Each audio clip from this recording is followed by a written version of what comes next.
তালের সিজনে তাল থাকতে থাকতে এই ধরনের একবার পিঠাটা তোমরাও রেডি করে নিতে পারো খুব সহজ পদ্ধতিতে, আর খেতে হয় কিন্তু দারুণ। তো দেখো কতটা স্পঞ্জি হয়েছে এটা, আর এটা হচ্ছে পুরা পিঠা বা তোমরা কেকও বলতে পারো। দারুণ লাগে খেতে। তো এগুলোকে আমি বানিয়েছি খুব সহজ পদ্ধতিতে। তো এই রেসিপিটা বানিয়েছি আমি কিভাবে সেটা জানতে হলে ভিডিওটা কিন্তু ফুল দেখতে হবে। তো বন্ধুরা দেখো কতটা সুন্দরভাবে এটা আমি রেডি করেছি। খুব অল্প উপকরণে শুধুমাত্র 1 কাপ তাল দিয়ে এইরকম রেসিপি তোমরা বানিয়ে নিতে পারবে বাড়িতেই। তো চলো এই রেসিপিটা আমি কিভাবে বানিয়েছি সেটা প্রথমেই তোমাদের কাছে শেয়ার করি। তো প্রথমেই নিয়ে নিতে হবে একটা বড় ধরনের বাটি। এখানে নিয়ে নিয়েছি 1 কাপ পরিমাণ তালের পাল্প। তো তালের পাল্পটা আমি এই বাটির মধ্যে দিয়ে দিলাম। তো এখানে দিয়ে দিতে হবে সুজি। সুজি নিয়েছি আমি 1 কাপ পরিমাণ। তো সুজি দিয়ে দেওয়ার পর এখানে অ্যাড করে দিতে হবে 1 কাপ পরিমাণ চালের গুঁড়ি। তো প্রথমেই 1 কাপ পরিমাণ দিয়ে দিলাম, তো আরও 1 কাপ পরিমাণ আমি এখানে অ্যাড করব। তো টোটাল এখানে 2 কাপ পরিমাণ চালের গুঁড়ি দিতে হবে। এখানে আমি আতপ চালের গুঁড়ি দিয়েছি। তো বন্ধুরা এরপর এখানে কিছু আমি ড্রাই ফ্রুট নিয়েছি, যেমন নারকেল কোড়া, কাজু আর কিশমিশ, এগুলোকেও দিয়ে দেবো। তো এরপর ভালোভাবে এগুলোকে মিক্স করে নিতে হবে। তো বন্ধুরা স্বাদটা আরও দ্বিগুণ করার জন্য এখানে 1 প্যাকেট আমি গুঁড়ো দুধ দিয়েছি। এই গুঁড়ো দুধ দিলে টেস্টটা কিন্তু দারুণই আসবে। তো এরপর দিয়ে দিতে হবে এখানে 1 চামচ পরিমাণ বেকিং পাউডার আর 1 চামচ পরিমাণ বেকিং সোডা, টোটাল 2 চামচ পরিমাণ দিয়েছি। এরপর বন্ধুরা দেখো আমি খুব সুন্দরভাবে সমস্ত উপকরণকে মিক্স করে নেব। আর চিনিটা কিন্তু আমি একটু পরে দেবো, তোমরা এই পর্যায়েও দিয়ে দিতে পারো। তো ভালোভাবে মিক্স করে নিতে হবে। তো এখানে কিন্তু কোনো জল লাগবে না।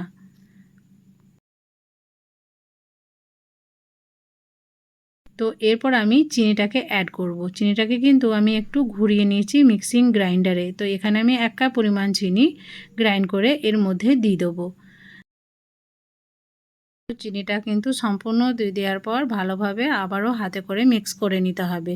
তো এই পর্যায়ে কিন্তু মিক্স করতে করতে একদম নরমাল হয়ে যাবে, এই ডোটা একদম নরম হয়ে যাবে। তো খুব সুন্দরভাবে দেখো আমি মিক্স করে নিচ্ছি।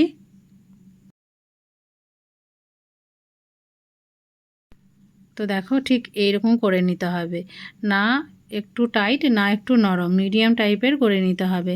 এরপর এখানে স্বাদটা খুব সুন্দর আসার জন্য ভ্যানিলা এসেন্স আমি দিয়েছি। এরপর আবারও সমস্ত উপকরণকে মিক্স করে নিতে হবে।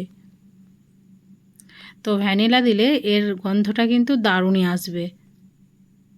তো দেখেই নিশ্চয়ই বুঝতে পারছো আমি কেমনভাবে এইটাকে তৈরি করেছি, না ব্যাটার বলবো না ডো বলবো, ঠিক নর্মাল টাইপের বানিয়ে নিতে হবে। তো এটা কিন্তু সম্পূর্ণভাবে রেডি হয়ে গেছে। এদিকে একটা মোল্ড নিয়ে নিয়েছি। তো এখানে আমি স্কোয়ারের মোল্ড একটা নিয়েছি। তো হাতের কাছে যদি মোল্ড না থাকে তোমরা এমনি বড় পাত্রেতেও বানিয়ে নিতে পারবে। তো মোল্ডটার ভিতরে আমি দিয়ে দেবো কলা পাতা, যেটাকে আমি ভালোভাবে ধুয়ে পরিষ্কার করে রেখেছিলাম। তো এইভাবে করে দিয়ে দিচ্ছি। এই কলা পাতা দিলে কিন্তু এই পিঠাটার গন্ধটা কিন্তু দারুণই আসে। তো খুব সুন্দরভাবে এটাকে আমি এই মোল্ডের ভিতরে দিয়ে দিচ্ছি।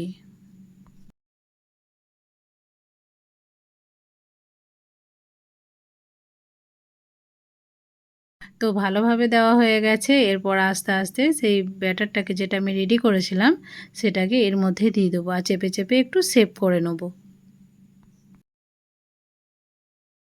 তো বন্ধুরা দেখো আমি খুব সুন্দরভাবে কিন্তু হাতে করে চারি সাইডে ছড়িয়ে নিচ্ছি।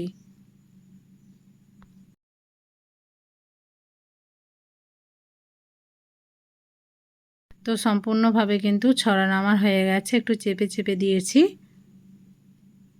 তো চলো এটাকে বেক করে নেওয়ার পালা। তো একটু ট্যাপ করে নিলাম প্রথমেই।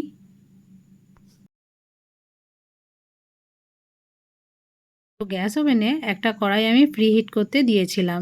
খুব সুন্দরভাবে কিন্তু এটা প্রি হিট হয়ে গেছে। এরপর মোল্ডও আমি দিয়ে রেখেছিলাম, সেটার ভিতরে এটাকে দিয়ে দেবো, এই মোল্ডটাকে। এরপর ঢাকনা ঢাকা দিয়ে মাত্র 40 থেকে 45 মিনিট বেক করলেই কিন্তু রেডি হয়ে যাবে এই পিঠাটা। তো বন্ধুরা 40 মিনিট পর আমি এটাকে খুলে চেক করেছিলাম, তো খুব সুন্দরভাবে বেক হয়ে গেছিলো। এরপর এটাকে ঠান্ডা করে আমি নামিয়ে নিচ্ছি। তো বন্ধুরা দেখো, খুব কলা পাতাটা দেওয়ার জন্য খুব সুন্দরভাবে কিন্তু এটা মোল্ড আউট হয়ে যাবে। তো একটা প্লেটের মধ্যে এটাকে আমি মোল্ড আউট করে নিচ্ছি। তো দেখো কতটা সুন্দর আর কতটা পারফেক্টভাবে রেডি হয়েছে, আর কালারটা কিন্তু দারুণই এসেছে।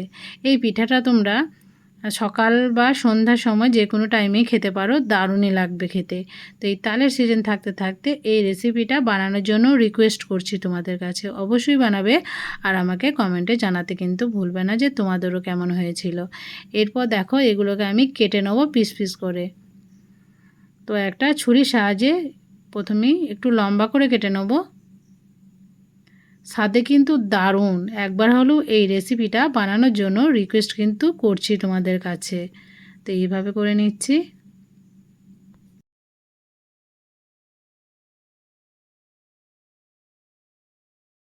তো লম্বা করে কাটার পর এটাকে আমি চৌকো শেপে কেটে নেব।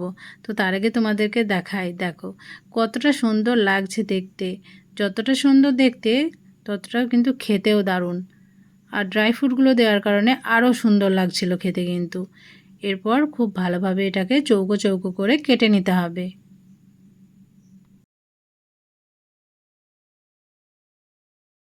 তো আমি চৌকো শেপ করে সবটাকেই কিন্তু আমি কেটে নেব। এটাকে তোমরা স্টোর করেও রেখে দিতে পারো, খেতে কিন্তু দারুণই লাগে।